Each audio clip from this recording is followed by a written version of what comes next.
Hello everyone, मैं हूं आपके साथ शालिनी कपूर तिवारी। आप देख रहे हैं एसकेटी पॉडकास्ट। चिंतामणि एसकेटी और टेक ऑफ विद एसकेटी के जो लंबे पॉडकास्ट होते हैं उनकी छोटी क्लिप्स आपको इस चैनल में देखने को मिलेगी। कई बार आपके पास बहुत ज़्यादा टाइम नहीं होता है और ऐसे में लंबे वीडियोस देख पाना पॉसिबल नहीं होता है, इसीलिए यहाँ आपको चिंतामणि एसकेटी और टेक ऑफ विद एसकेटी की छोटी छोटी क्लिप्स मिलने वाली हैं। तो कम समय में पूरी इन्फॉर्मेशन के लिए फटाफट से हमारे इस चैनल को सब्सक्राइब करो। अपनों को हमने खोया है पाकिस्तान के चलते भी, और अब मुझे लगता है हम पाकिस्तान पे भी अगर चर्चा कर लें, युद्ध होगा ये तो आपने बताया, और जनवरी तक ही अब युद्ध हो जाएगा ये भी आपने बताया, क्योंकि मुझे लगता है पाकिस्तान की तो फुल कुंडली हमारे सभी के पास है। तो उसका भविष्य क्या कह रहा है, ये मैं इसलिए पूछ रही हूँ क्योंकि एक तरफ गिलगिट बाल्टिस्तान है, बलूचिस्तान है, सिंध अलग होने की बात कर रहा है, पंजाब में दिक्कत चल रही है, पीओके वाले अलग आज़ादी के लिए लड़ाई लड़ रहे हैं। तो क्या अभी का पाकिस्तान 5 टुकड़े में बंटने वाला है? पीओके की बात कर लेते हैं। मुझे लगता है जो आने वाली स्थितियां हैं जो देश की हैं वो पीओके को लेकर ही हमारी युद्ध निश्चित है, और अब की बार युद्ध आधा नहीं रहेगा, अब की बार युद्ध होगा। और आपने कहा जनवरी तक पाकिस्तान के साथ युद्ध की स्थितियां हमारी बहुत गंदी हैं, लेकिन जो युद्ध की स्थितियां बनी हुई हैं ना वो अगले 8 साल तक बनी हुई हैं। होना रुकना, होना रुकना, होना रुकना। क्योंकि मैं आपको पहले भी बता चुकी हूँ आपके चैनल पे कि देवगुरु बृहस्पति अतिचारी हैं। हाँ। वो स्पीड बढ़ा रहे हैं, वो एक राशि में 12 महीने रहते हैं, लेकिन इसी साल 2025 में वो 3 बार अपना राशि परिवर्तन कर रहे हैं, एक राशि से दूसरी, दूसरी से तीसरी, फिर लौट कर वापस पीछे वक्री होकर आना। तो ये जो गुरु जब अतिचारी होता है वो युद्ध की स्थितियाँ होती हैं, और जब भी शनि मीन राशि में होता है जो कि इस वक्त है, तब भी युद्ध की स्थितियाँ होती हैं। काल पुरुष की राशि में शनि का होना बड़े बदलाव को लेकर आता है। तो पीओके वापस हमारे पास आ सकता है, हमारी उनके साथ युद्ध की स्थितियां रहेंगी, और इस बार बड़ी गंदी वाली रहेंगी। ना पाकिस्तान सुधरा है ना सुधरेगा, और चाइना को अगर मैं ना सुधरने के 99 नंबर देती हूँ तो 100 देती हूँ, इनका तो एक भी नंबर कम नहीं है कि ना बदले ना बदलेंगे। और देखिए स्थितियाँ बहुत ख़राब रहेंगी, और बहुत ज़्यादा टेंशन सितंबर से लेकर जनवरी तक रहने वाली हैं। और अगले 8 साल के लिए जब आपने कह दिया कि टेंशन में रहेगा, तो इसमें ऐसा तो नहीं कि भारत की फिर अर्थव्यवस्था डावाडोल हो जाए? अगर 8 साल लंबे ऐसी स्थिति है कि फिर युद्ध वाली टेंशन फिर हटी, तो हमें अपना रक्षा बजट बढ़ाना पड़ेगा, जाहिर सी बात है। तो अर्थव्यवस्था तो कमज़ोर नहीं हो रही है? भगवान ना करे कि हमें ज़रूरत पड़े। भारत अब अपने आप में बहुत सक्षम है, और आपको मालूम है हम उस देश के लोग हैं। जब चाइना के साथ हमारा युद्ध हुआ था तो औरतों ने अपने जेवर उतार कर दे दिए थे, जबकि स्थितियाँ ऐसी नहीं थी। तो अभी तो भारत बहुत सक्षम है। अगर हमारे देश के किसी एक नेता ने भी, एक कपिल शर्मा ने भी, एक अमिताभ बच्चन ने भी, एक अक्षय कुमार ने भी, शाहरुख खान ने भी, जो 1-1 हज़ार करोड़ बोल रहे हैं, सहयोग दे दिया, तो वैसे ही उड़ जाएगा पाकिस्तान। हम आम आदमी को तो ज़रूरत ही नहीं पड़ेगी। ये गर्व की बात है। लेकिन दूसरी बात, मैं आपको एक बात बताऊँ, 8 साल से मेरा मतलब नहीं कि 8 साल लगातार युद्ध ही चलता रहेगा, होगा रुकेगा, होगा रुकेगा। और भारत पाकिस्तान की बात नहीं है, बहुत सारे और देशों के बीच में युद्ध की स्थितियाँ बनेंगी। फिर देवगुरु बृहस्पति मेरे आपके थोड़ी हैं, वो तो पूरी पृथ्वी के हैं, ब्रह्मांड के हैं। तो उसका असर जहां जहां पर इंसान रहता है वहां होगा। अफगानिस्तान में रहता है तो अफगानिस्तान में भी होगा, अफ्रीका में रहते हो तो अफ्रीका में भी लड़ाई होगी, पाकिस्तान में भी होगी, दिल्ली में भी होगी, यूपी में भी होगी, गृह युद्ध भी होंगे। तो ये स्थितियां सब जगह पर बनी रहेंगी। लेकिन अभी जो मैं जनवरी तक की कह रही हूँ वो स्थितियां ज़्यादा खराब इसलिए हैं कि पाकिस्तान का दिमाग खराब रहेगा, और ओवर कॉन्फिडेंस में आके फिर से वो कुछ ऐसी हरकतें करेगा जो हमें बर्दाश्त नहीं होंगी, क्योंकि अब हिंदुस्तानियों को नहीं होंगी, क्योंकि अब हिंदुस्तान जवाब देना चाहता है। हमें पता है कि हमारे सामने आदरणीय नरेंद्र मोदी जी हैं, तो स्थितियां बेहतर होंगी। लेकिन धैर्य बनाकर रखें, संयम रखें, पूजा पाठ आराधना अर्चना ज़रूर करें, क्योंकि मैंने और आपने बचपन से देखा है कि पाकिस्तान के साथ हम जितना भी फंसें या चाइना के साथ जितना भी फंसें, जीत हमारी ही होती है, क्योंकि उसका रीज़न हमारे यहाँ पूजा पाठ आराधना अर्चना। आप देखिए ना, आज अगर हम बात करें, जिस दिन हम ये शूट कर रहे हैं, आज हमारे यहाँ पर महिलाओं ने अपने पतियों के लिए हरतालिका तीज का व्रत रखा है, तो कल गणेश जी आ रहे हैं, उसके बाद राधा अष्टमी आ रही है, उसके बाद संतान सप्तमी आ रही है, उसके बाद हमारे यहाँ पितर आ रहे हैं, माता रानी आ रही है, फिर हमारे यहाँ पर आपको मालूम है कि विजय, जिस पर विजयदशमी कहते हैं, दशहरा आ रहा है, फिर हमारे यहाँ कार्तिक का पावन महीना आ रहा है, फिर दिवाली आ रही है। जहाँ पल पल, एक एक मिनट, एक एक मोमेंट पर हमारे यहाँ पूजा पाठ होती हो, उस पृथ्वी में जहाँ कृष्ण का वास हो, उस जगह पर जहाँ राम ने जन्म लिया हो, उसका कोई क्या ही बिगाड़ पाएगा। तो भक्ति बहुत काम आती है, और मैं तो आपकी भी व्यूअर्स से कहूँगी, भक्ति में शक्ति है। कोई एस्ट्रोलॉजर आपसे नहीं कहता हम डरा रहे हैं या आपको बहका रहे हैं, कुछ करें। मैं तो सिर्फ ये कहती कहती हूँ भूखे को रोटी दो, अच्छे कर्म करो, माता पिता की सेवा करो, अपने देश से प्यार करो और अच्छी बातें बोलो। लिखो भी तो कहते हैं ना, लिखा नहीं तो दिखा नहीं। याद रखना, मैं और आप जो बोल रहे हैं वो भी ब्रह्मांड में जा रहा है, तो फिर अच्छा बोलें। मैं और जब आप बोल रहे हैं, जो लिख रहे हैं वो तो पक्का ही जाएगा। सो अच्छा ही होगा। मैं बार बार आपसे बोल रही हूँ, ईस्ट और वेस्ट, इंडिया ही बेस्ट। तो आपको हमेशा ये याद रखना, इंडिया बेस्ट था और इंडिया बेस्ट है और इंडिया रहेगा। प्रॉब्लम में तो हम भी फंसेंगे लेकिन निकल जाएंगे। आपसे बात करके बहुत सारी चीज़ों का मैं मिक्सअप भी देख पा रही हूँ। टैरो के ऊपर आपसे बात हो ही चुकी है, ज्योतिष पर आपसे बात हो ही चुकी है। आज आपने जो कहा उसमें वो अफर्मेशन और मैनिफेस्टेशन, ये वाली सारी चीज़ें भी आज मुझे इंक्लूड होती हुई दिखाई दे रही हैं। और आपकी बातों को मैं ऐसे भी रिलेट कर पा रही हूँ, आई एम श्योर मेरे व्यूवर्स भी कर पाएंगे, कि मोदी जी ने भी ये कहा है कि ऑपरेशन सिंदूर हमने पॉज किया है, ख़त्म नहीं हुआ है। आप भी वही बात कह रही हैं कि ये रुका नहीं है, आगे ऐसी परिस्थितियां बनती रहेंगी। तो मोदी जी की बात और आपकी बात, मतलब ज्योतिष और नेता के जो वचन है वो अगर एक तरफ जाते हुए दिखाई दें तो मतलब भविष्य इसी ओर जा रहा है। बिल्कुल। अब क्योंकि मोदी जी की बात हुई है, वो अब 75 साल के हो जाएंगे सितंबर में, और लोगों का ये कहना है, विपक्ष का ये कहना है कि उन्हें ले ही लेना चाहिए रिटायरमेंट, क्योंकि ये उनकी कही हुई बात है। बहुत से और लोग भी हैं जो इस ओर इशारा कर रहे हैं। मोहन भागवत जी की भी बातों को लोगों ने कनेक्ट कर दिया कि वो कह रहे हैं कि 75 के बाद रिटायरमेंट ले लेना चाहिए। कुंडली इस ओर इशारा कर रही है मोदी जी की। मोदी जी गंगा जल हैं, जितना पुराना होता है उतना पवित्र होता है। ये बात मैं आपसे ज़रूर कहूँगी। नहीं, अभी मोदी जी को मैं तो कहती हूँ आजीवन, वो उनको अपनी आखिरी सांस तक काम करना चाहिए। रिटायर क्यों लें? रिटायरमेंट लेने से होगा क्या? अगर देश का शासन बढ़ रहा है, उसका सम्मान बढ़ रहा है और एक अकेला इंसान जाग कर आपके लिए लड़ रहा है, तो क्यों लड़ना है? क्यों साथ नहीं देना आदरणीय मोदी जी का?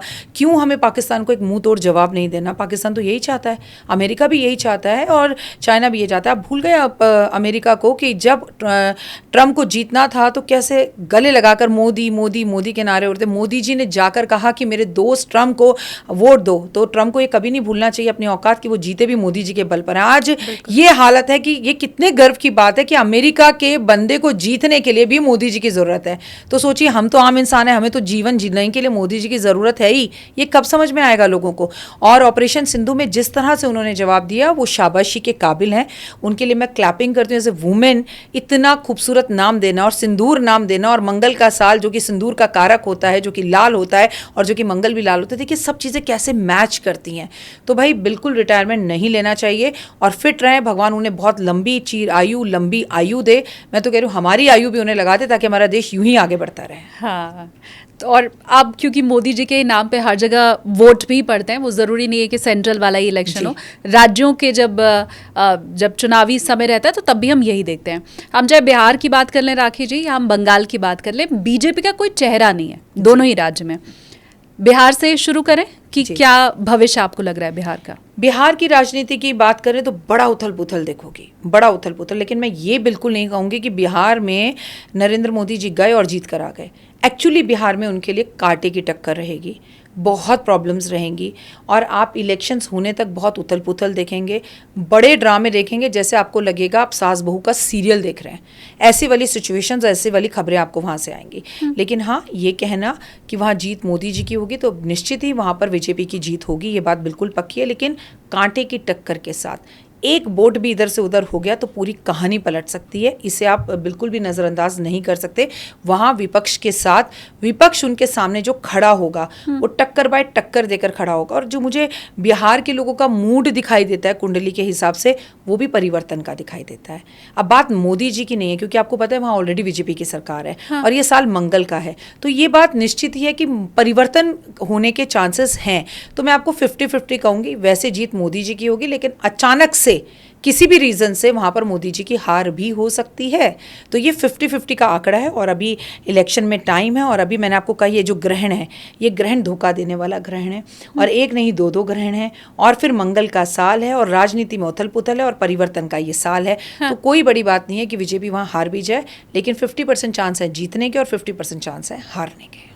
पिछली बार सबसे बड़ी पार्टी थी आरजेडी, तेजस्वी यादव, लेकिन अभी वो सत्ता से दूर हैं। बीजेपी और आरजेडी के बीच में 1 सीट का फर्क था। सबसे बड़ी पार्टी बनी आरजेडी, दूसरे नंबर पर रही बीजेपी। तो अगर तेजस्वी यादव की हम बात करें, क्योंकि वो पिछली बार सिंगल लार्जेस्ट पार्टी थे लेकिन अभी सत्ता से दूर हैं, तो क्या आगे भी ऐसे ही दिखाई दे रहा है? मुझे तो नहीं लगता वो सत्ता से आगे दूर है।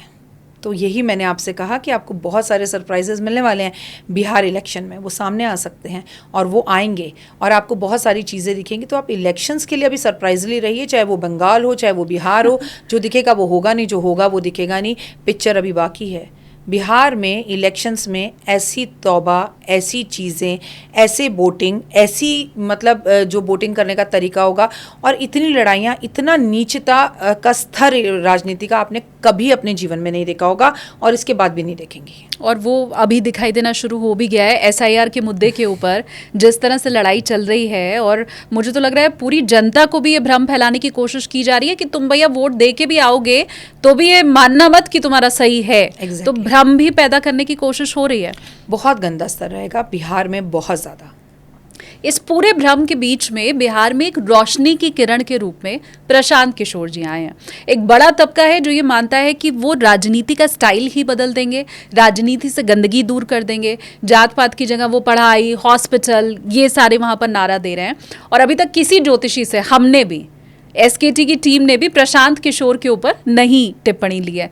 तो अगर उनकी कुंडली आप बता पाएं। देखिए, प्रशांत किशोर जी के बारे में बोलूं, फिर मैं आपसे कहूँगी जो ज़ीरो है वो हीरो बन सकता है, तो वो बन सकते हैं। लेकिन इसके साथ एक और परेशानी है।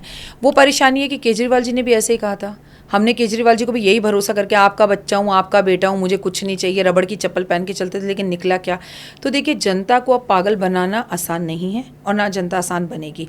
मीठी मीठी बातों से, मैंने तो अभी बेटा तुम्हें बैठते कहा कि एक पिक्चर आती है, करोड़ों रुपए कमा लेती है, हॉल में लोग बेहोश हो जाते हैं, रोने लगते हैं। और जब मैंने वो पिक्चर देखी तो मुझे उस पिक्चर में ना तो किसी सीन पे रोना आया, ना मुझे पिक्चर में रोने जैसा कुछ लगा, ना ही वो बहुत टचिंग लगी। लेकिन एक बात ज़रूर पता चली कि आज भी अंदर से लोग जो दिखाने की कोशिश करते हैं ना, तू जा छोड़कर, मुझे फ़र्क नहीं पड़ता, फ़र्क पड़ता है।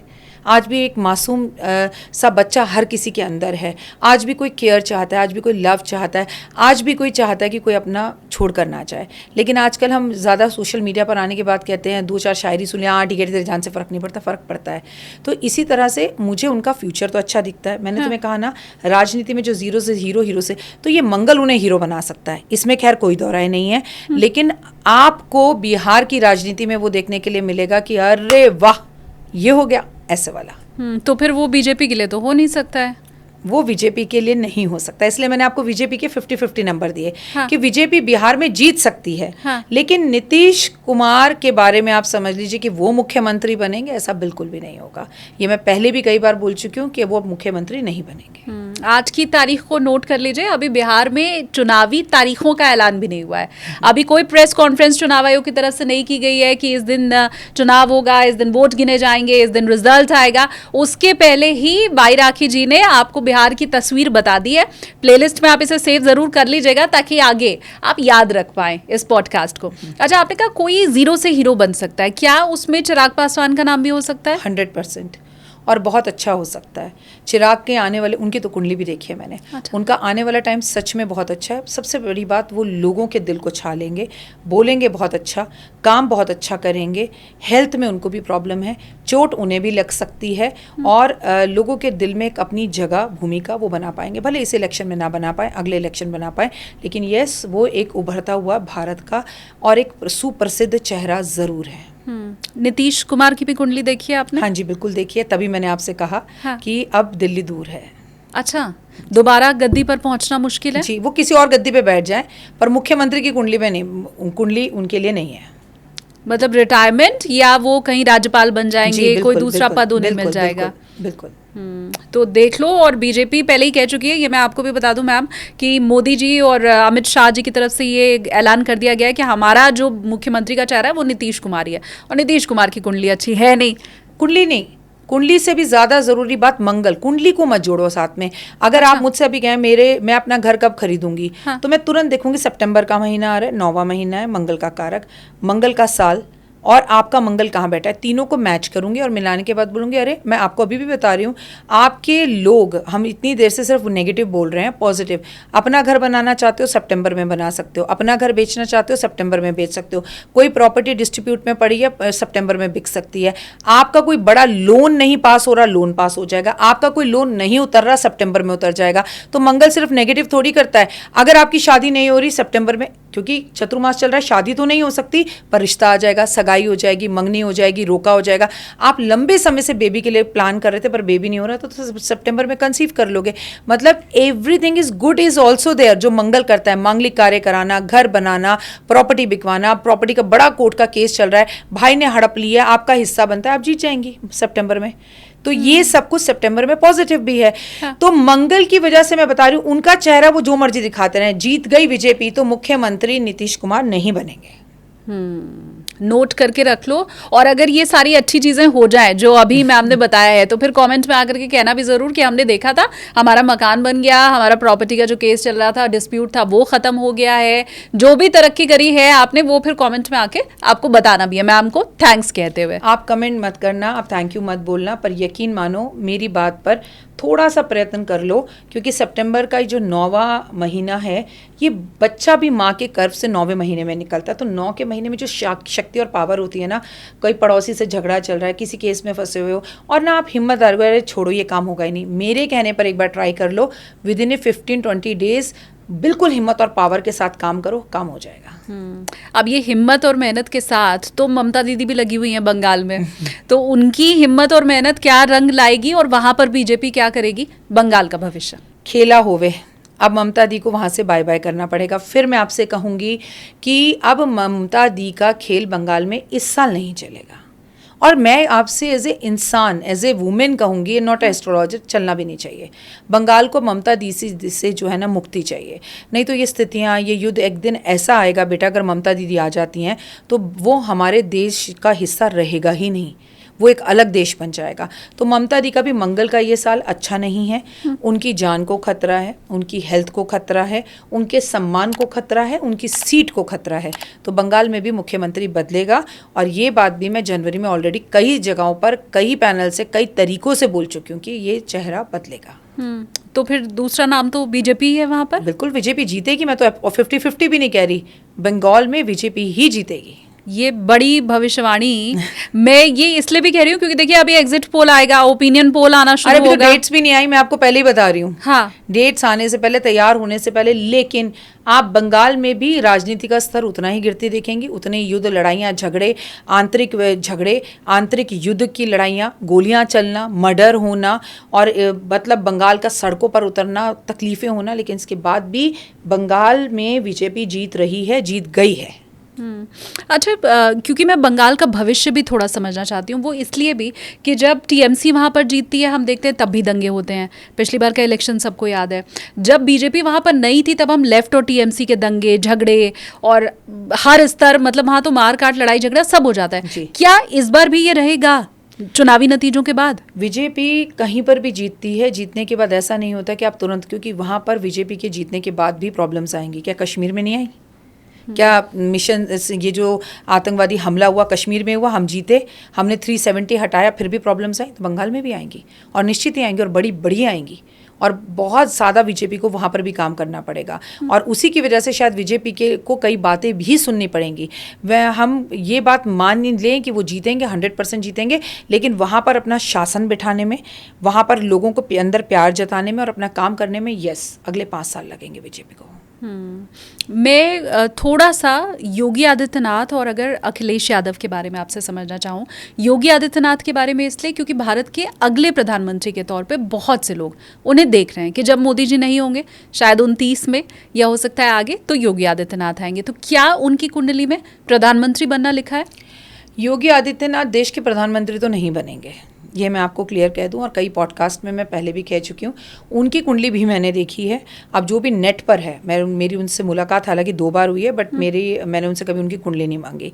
मैं आपको एक बात बता दूं कि हाँ, ऐसा है कि वो किसी बड़े पोस्ट पर बैठे या कुछ करें, लेकिन आपको जो मैं भविष्यवाणी करने जा रही हूँ ये आपको बड़ी विचित्र लग सकती है, लेकिन आने वाले कुछ टाइम में वो भी यूपी के मुख्यमंत्री नहीं रहेंगे। ये आप लिख लीजिए, वो भी बदलेंगे, लेकिन वो प्रधानमंत्री नहीं बनेंगे। ये तो बिल्कुल समझ के परे है। हाँ, लेकिन ये ग्रहों का चाल कहता है। आपको मैं जो भी बात कह रही हूँ वैसा आने वाले टाइम में आपको दिखेगा। यूपी का भविष्य बहुत अच्छा है। हाँ। यूपी बहुत तरक्की करेगा।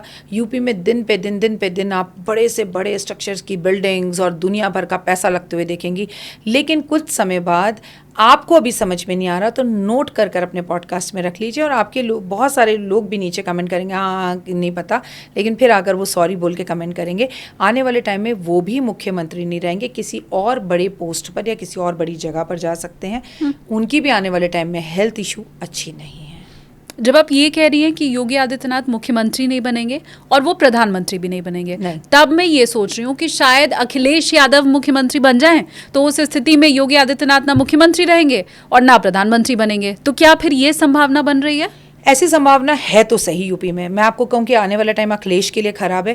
अखिलेश यादव के नाम से अगर देखा जाए तो याद रखना कि अखिलेश जी की शनि की सारसती शुरू हुई है मेष राशि से, अगर नाम से हम देखें उनका नाम। हाँ। और आता हुआ शनि जब आता है तो बहुत कुछ देता है। और मैं पहले भी कई पैनल्स पर बोल चुकी हूँ, फिर बोल रही हूँ कि आने वाले टाइम में राहुल गांधी जी का भी टाइम बेटर है, अखिलेश जी का भी टाइम बेटर है, खराब नहीं है, इसे समझिए। और उनकी छवियां भी आपको समाज में दोनों ही तरीके से अच्छी होती हुई दिखाई देंगी। अब ये तो आप वक्त का इंतज़ार करिए, लेकिन ये बात मैंने आपको तीनों भविष्यवाणी के 3 शहरों के बारे में आपने मुझसे कही, तीनों के ही मुख्यमंत्री बदलते हुए दिखाई दे रहे हैं, ये पक्का है। दोनों में तो इलेक्शन है, यूपी में अभी है नहीं। जब यूपी में इलेक्शन होगा तो मुख्यमंत्री बदलेगा। बिहार का मुख्यमंत्री बदलेगा, उत्तर प्रदेश का मुख्यमंत्री बदलेगा, बंगाल का मुख्यमंत्री बदलेगा, दिल्ली का मुख्यमंत्री अभी बदला है। हाँ। और आपको मैं बता दूं, इसमें 2 को तो सब डाइजेस्ट कर जाएंगे, लेकिन जब भी योगी जी की बात आएगी लोग नहीं मानेंगे। लेकिन ऐसा होगा, ऐसा उनकी कुंडली बोलती है, ऐसे ग्रहों की चाल बोलती है। इसमें टाइम लगेगा। अभी यूपी के इलेक्शंस आने दीजिए और आप खुद देखिएगा। क्या कोई नया चेहरा उभरता हुआ आपको दिखाई दे रहा है? बहुत सारे नए चेहरे उभरते हुए दिखाई दे रहे हैं, इसीलिए बोल रही हूँ। तो एक कोई नहीं, बहुत नए चेहरे। मैं आपको वही समझाने की कोशिश कर रही हूँ कि 2025 से 30 तक बदलाव का समय है, चेंज का समय है। अब बच्चे आपको मशीनों में पैदा होते हुए दिखाई देंगे। क्या कुछ टाइम पहले आपने सोचा था कि ऐसे पॉडकास्ट हो सकता है? क्या कुछ समय पहले आपने सोचा था कि हम नेटफ्लिक्स पे बैठ के कपिल शर्मा को देखेंगे? हम तो सोनी पे इंतजार करते थे कपिल शर्मा आ जाए, कपिल शर्मा आ जाए। सो ये 5 साल बेटा, जैसे ही हम 2026 की शुरुआत करेंगे ना, हाँ। गुड़िया 2026 का साल new beginning, new starting, new year है, क्योंकि दिस इज एंड। तो बहुत सारे लोगों का 2025 में एंड होगा। एंड इन द सेंस उनके शासन का, उनके काम का, उनकी लाइफ का, उनके ब्रेकअप्स बहुत होंगे। आप देखना कि ये सितंबर के महीने में बहुत लोगों की जॉब जाएगी। और लोग प्लीज़ कमेंट करके बताएं, रिसेशन जैसी स्थितियाँ होंगी। कोई लड़कर बॉस के पास से जॉब छोड़ाएगा, कोई गुस्से में छोड़ाएगा, किसी का बुद्धि खराब हो जाएगी कि अपना बिजनेस करूँगा, कल से चलने लगेगा, अपना यूट्यूब चैनल खोलूँगा। ये सब 9th के महीने में, ये जो 9वां महीना सितंबर का है, डरावना महीना है। हमें रिश्तों को सोचकर चलना है। और गर्ल्स को प्यार में धोखा बहुत मिलेगा, गर्ल्स भी प्यार में धोखा बहुत देंगी। मैंने स्टार्टिंग में आपसे कहा था कि मंगल तुला राशि में जा रहा है। एक बात याद रखिए, मंगल जब तुला राशि में जाता है, इश्क प्यार मोहब्बत में ब्रेकअप, रिश्तों में ब्रेकअप, बॉस के साथ अगर आपके रिलेशन चल रहे हैं तो ब्रेकअप, और अगर आपकी कोई लंबी पार्टनरशिप चल रही है तो ब्रेकअप, और सबसे बड़ी बात लव, इश्क प्यार मोहब्बत में मर्डर। ऐसे ऐसे मर्डर कि आत्मा हिल जाए कि लड़के सोचेंगे शादी करें ना करें, लड़कियां सोचेंगी शादी करें ना करें। अभी नोएडा में आपने देखा कि एक लड़की को, दुल्हन को जला दिया। ऐसी वाली स्थितियां आपको, अरे ये तो हम 70s में सुनते थे, 60s में सुनते थे, तेल डाल के बीवी को जला दिया। ये कौन सुन रहा है 2025 में? पर आप सुनेंगी। आगे आने वाले टाइम में जो स्थितियां हैं वो अच्छी नहीं हैं। अब लोगों को यात्राओं पर जाना है, थोड़ा थम जाएं, रुक जाएं, अगले साल चले जाएं। 2025 में ही जाना है। अब लोग कहते हैं डरा रहे हैं, डरा नहीं रहे, समझा रहे हैं कि कुछ चीज़ों को अगर हम अवॉइड कर सकते हैं तो करें। क्योंकि ज्योतिष की ये प्रॉब्लम है, सच बताओ तो सच क्यों बता रहे हो, डरा रहे हो, ना बताओ तो सो रहे थे, पहले से क्यों नहीं बताया। इतने बड़े ज्योतिष हो तो बता देते नोटबंदी होने वाली है। सो पहले पॉडकास्ट नहीं होते थे, यूट्यूब चैनल तो पहले भी थे, लोग कम देखते थे। तो भाई अगर आप यूट्यूब चैनल फॉलो करोगे, देखोगे, चीज़ों को समझोगे और एक को समझोगे, आप 10 को देखोगे, 10 बातों में घूम जाएंगे। अगर आज आप किसी को भिंडी बनानी, वो 10 भिंडी की वीडियो देख लेता है, अंत में वो बनाता वैसे ही है जैसे उसे आती है। तो भैया एक को फॉलो करो, just follow one and just believe. अगर आप शालिनी को फॉलो करो, शालिनी को फॉलो करो कि शालिनी के पास पॉडकास्ट में जो आता है वो सही है, उससे सही नॉलेज मिलती है। अब आप 5 मिनट शालिनी को देख रहे हो, दूसरे के पास जाओगे, वो बीजेपी के होंगे तो वो कहेंगे हाँ नहीं, योगी आदित्यनाथ का फ्यूचर तो बहुत अच्छा है, वही मुख्यमंत्री बनेंगे। यहाँ प्यार से नहीं होगा, जो हकीकत है, जो ग्रहों की चाल है वो बताओ। यहाँ पे मेरी कांग्रेस फेवरेट है या बीजेपी फेवरेट है ये नहीं है, जो ग्रह चाल दशाएं कह रही हैं, जो टैरो कार्ड रीडिंग कह रही है, जो ब्रह्मांड में ग्रहों की दशाएं बनी हुई हैं वो कह रही हैं कि मीन राशि में जब शनि होता है तो चेंज होता है, बदलाव होता है, बहुत बड़े बड़े स्तरों पर बदलाव हो रहा है। अब उपराष्ट्रपति ने क्यों अपना इस्तीफा दे दिया? बदलाव हो गया। न्यायाधीश इतने बड़े बड़े इस्तीफा दे रहे हैं, बदलाव हो गया। हाँ। चेंजेस कितने ज़बरदस्त आपको अलग अलग जगहों पर देखने के लिए मिल रहे हैं। सावन बरसा नहीं, भादो बरसे ही जा रहा है, रुकने का नाम ही नहीं ले रहा दिल्ली में। क्यों बदलाव हो गया? हाँ, इतनी ठीक बात। चीज़ें चेंज आ रही हैं, आप अपने आसपास देखिए ना, जिंदगी बदल रही है। प्लेन में जाने वाले कि अब तो हम ट्रेन में बैठते नहीं, क्यों ट्रेनों पे आ गए। एक दुर्घटना घटते ही वापस लोगों को ट्रेन की वेटिंग के लिए लाइनों में लगना शुरू कर दिया। बदलाव हो रहा है, हम्म, चेंज हो रहा है। कौन मतलब प्लेन छोड़कर ट्रेनों में जा रहा है, ट्रेनों को छोड़िए बसों में आ गए। ठीक बात। तो चेंज हो रहा है, ये मंगल कर रहा है। इसमें कोई, मैं आपको साइंटिफिकली एग्जांपल देके इसलिए बता रही हूँ कि मैं ऐसी नहीं हूँ कि मैं बहुत बड़ी तांत्रिक हूँ, मैंने ज्योतिष ऐसी नहीं, कुछ नहीं। तुम्हारी तरह एक सिंपल महिला हूँ। मैं रीज़न आपको रीज़न दे दे के बता रही हूँ कि मंगल चेंज करता है कि आओ वापस जहाँ से स्टार्ट किया था वहीं से शुरू करो। यही होता है। पहले तो मैं ये कहूँ कि आप मेरी तरह साधारण बिल्कुल नहीं हैं। मेरे व्यूअर्स भी ये बात ज़रूर मानेंगे। आपका जो ज्ञान है, जो आपने साबित भी किया है, ये कोई मेरे कहने की बात नहीं है। मेरा ही पुराना पॉडकास्ट अगर कोई खोल के देख ले तो वो इस चीज़ को पाएगा। अब ये अगर दिक्कत आ ही रही है जीवन में, मंगल का साल है, रिश्ते ख़राब हो ही अगर रहे हैं, बॉस से नहीं बन रही है, मैं अपना नया काम शुरू करना चाहता हूँ, सब अगर गड़बड़ है तो उसे सुधारने का भी कोई उपाय है क्या? बहुत सारे हैं। मंगल कारक होता है भाई का, भाई से रिश्ता अच्छा करो। मंगल कारक होता है मंगलवार का, मंगलवार के व्रत रखो, मंदिर में झंडे लगाओ, सुबह जल्दी उठो, धरती से प्यार करो, पेड़ पौधे लगाओ, नीम की 2 पत्तियां ज़रूर खाओ, नीम की दातून करना शुरू करो जैसे हमारे बाबूजी करते थे। नीम की कंघी मंगाओ अमेज़ॉन से और बालों को नीम की कंघी से करना शुरू करो। नीम के पेड़ में पानी दो, मॉर्निंग वॉक करना शुरू करो, जिम जाकर गुस्सा वहाँ निकालो, पसीना वहाँ निकालो, सड़कों पर लोगों से लड़ते हुए नहीं। और प्लीज़ एक बार जाकर आप ज़रूर MBBS मुन्ना भाई ज़रूर देखें, गुस्सा कम होगा, ज़िंदगी से प्यार होगा। और हर रोज़ कपिल शर्मा का शो देखें, क्योंकि वहाँ पर आपके चेहरे पर मुस्कान आएगी और आपको पता चलेगा ज़ीरो से हीरो कैसे बना जाता है। जितने भी लोग आते हैं वो अपनी स्ट्रगल की कहानी बताते हैं।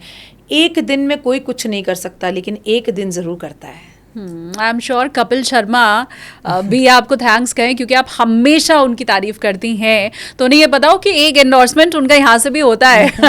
राखी मैम भी करती हैं। अच्छा, मैं हमेशा आपसे ये पूछना चाहती थी, क्योंकि मुझे कई लोगों ने ऐसा बताया, श्राद्ध आ रहा है, फिर उसके बाद नवरात्र आएंगे, ऐसा कई लोगों का मानना है कि दान हमेशा ऊपर वाले को दिया जाता है और मदद नीचे वालों की जाती है। मैं इस पे आपका पॉइंट ऑफ व्यू समझना चाहती हूँ कि क्या अब अगर श्राद्ध आएगा और हमें किसी गरीब को खिलाना है, क्या नवरात्र आएंगे, बहुत से लोग ऐसे होते हैं जो घर पे कन्या बुलाकर नहीं खिला पाते हैं, वो बाहर जाकर जो गरीब बच्चे होते हैं उनमें टिफ़िन बांट देते हैं, तो क्या ये दान की श्रेणी में आएगा या ये मदद की श्रेणी में आएगा?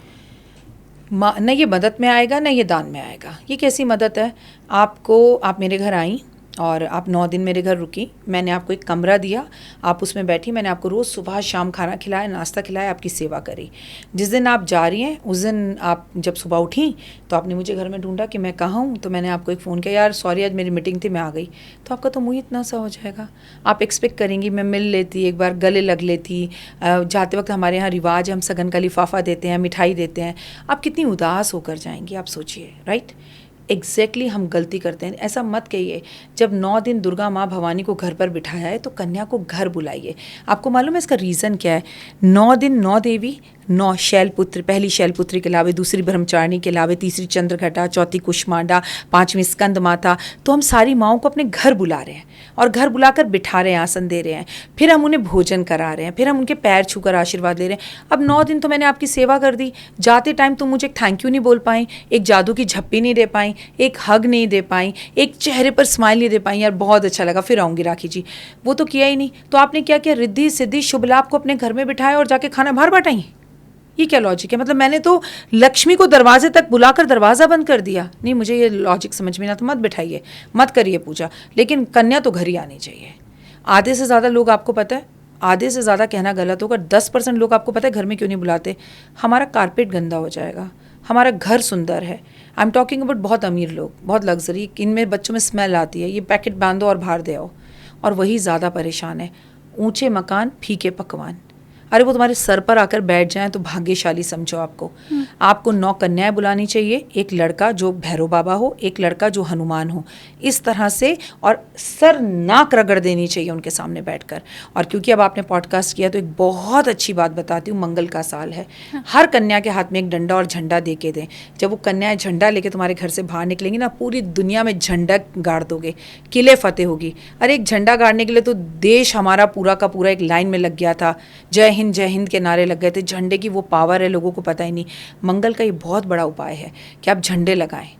क्यों लाल किले पे खड़े होकर हर साल 15 अगस्त पर हम शान से तिरंगा लहराते हैं कि भारत ऊंचा था, ऊंचा है, ऊंचा रहेगा। सो ये ज़रूर करें, ये गलत है। और दान और पुण्य की बात कही, ना दान देने की हमारी औकात, ना पुण्य करने की हमारी औकात। पुण्य तो यही है। शालिनी, मैं 5 मिनट तुम्हारे साथ बैठूं और मैं तुमसे कहूँ बेटा तुम बहुत प्यारी लग रही हो, और क्या तुम भिंडी बनाकर लाई हो, तुमने मुझे खाना खिलाया, मज़ा आ गया Shalini, wow you are the best. यही है पुण्य। मैंने तुम्हारे चेहरे पर स्माइल लिया, यही है पुण्य।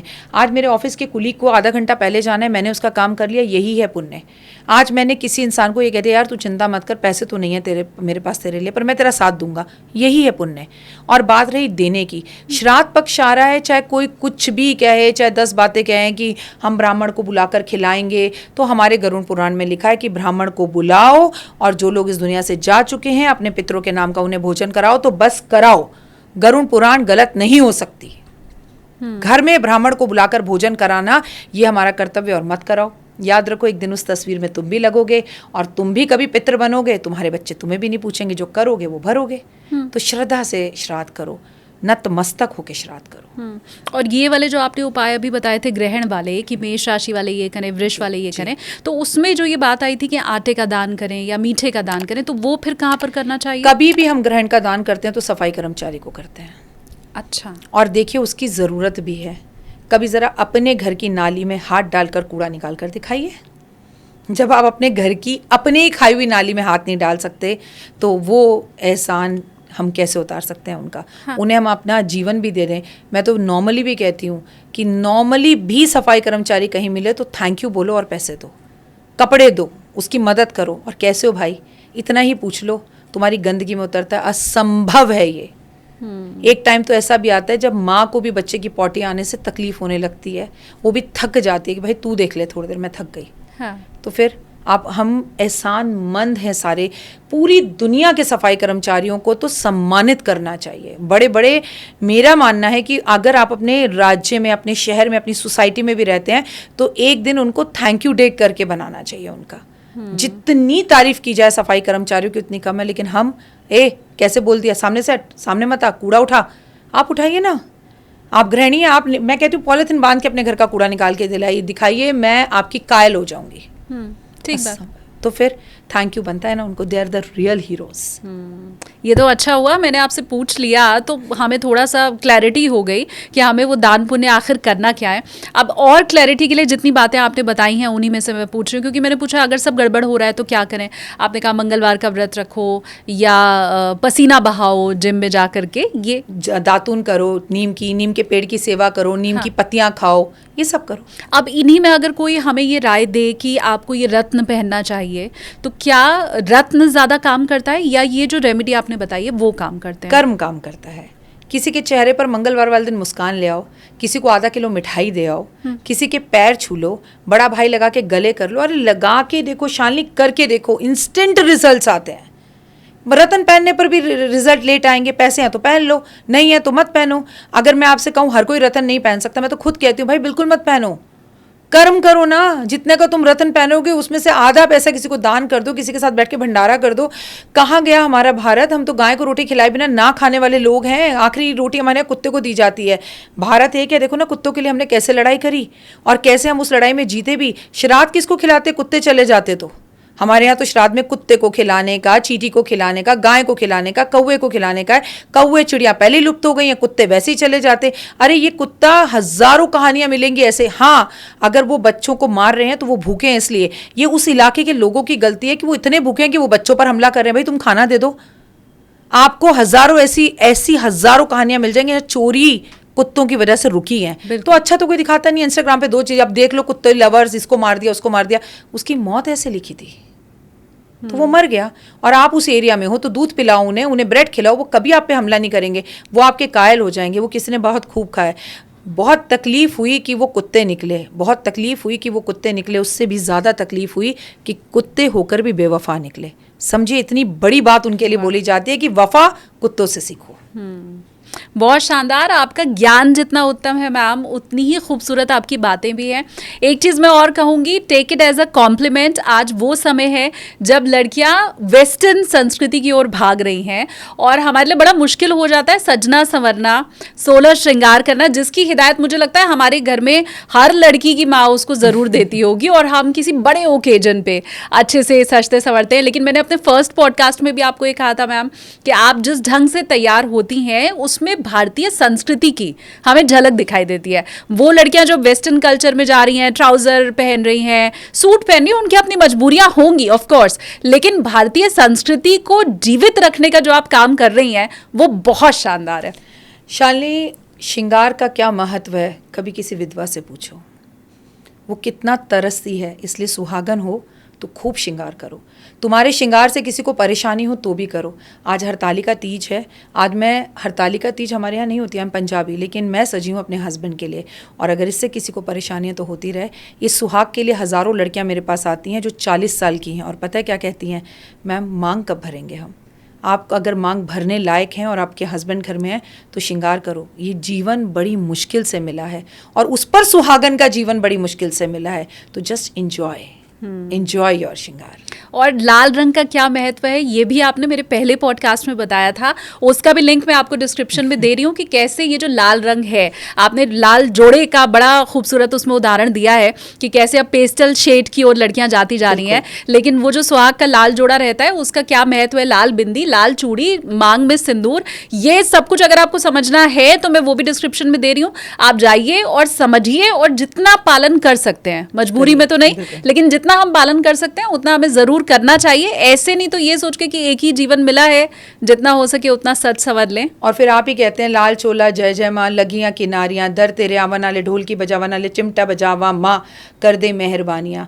तो माँ के पास जाओ, लाल चोला पहन के श्रृंगार कर कर सच सवर कर। क्यों हाथ की कलाई खाली हो, क्यों उंगलियां खाली हो, क्यों गला खाली हो, क्यों कान खाली हो। आपका श्रृंगार आपके पति का सम्मान बताता है कि वो क्या कमाता है। बहुत शुक्रिया मैम। बहुत से सवाल ऐसे हैं जो मुझे लगता है व्यूवर्स के मन में अभी होंगे। कमेंट सेक्शन खुला हुआ है, जो भी आपके सवाल हैं वो आप ज़रूर कमेंट कीजिए। अगली बार जब हमारी मुलाकात होगी मैम से तो वो सवाल हम उनसे ज़रूर पूछेंगे। उम्मीद यही करती हूँ कि आपके बताए हुए जितनी बातें हैं उन पर चलकर जो बिगड़ रहा है हमारे जीवन का वो थोड़ा तो सुधरना ज़रूर शुरू हो। जय माता दी। जय माता दी मैम।